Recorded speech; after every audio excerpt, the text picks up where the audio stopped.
5 years ago, while sorting through my dad Greg's garage, I found a chipped ceramic frog with faded yellow paint. It sparked childhood memories. My mom, Diane, used to keep it on her nightstand. I asked Greg if I could take it.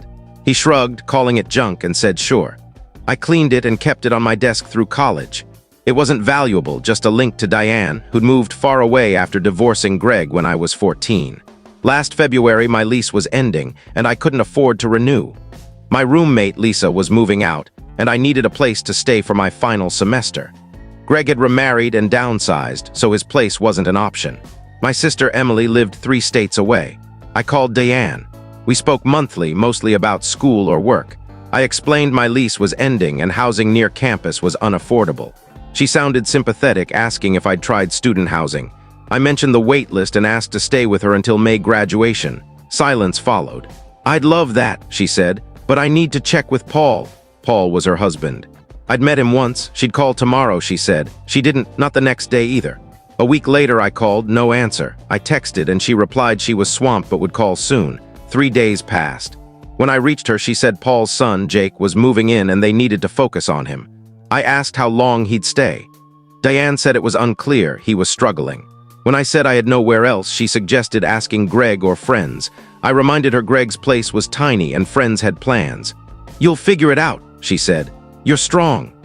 After the call, I stared at the frog, recalling Diane's promise to take me with her when she left. It never happened. I texted Emily. She called, shocked Diane refused. She said Jake, 32 and jobless, had stayed with them on and off for years. Diane shared little about her life. Emily asked my plan. I didn't know. Days later, Diane posted cruise photos online, dated right after our call. "Surprise trip," the caption read. I texted, noting Jake wasn't there. She replied hours later, saying it was last minute and Jake was coming later.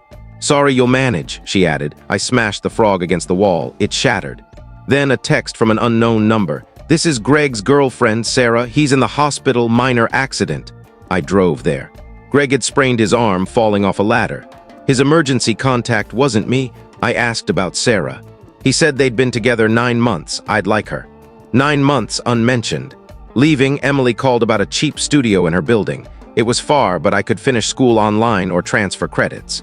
In the parking lot, I realized Diane was cruising, Greg had Sarah, Emily was distant.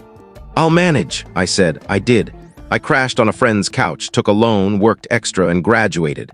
On graduation day, I sent a cap and gown selfie to our family chat. Emily replied instantly.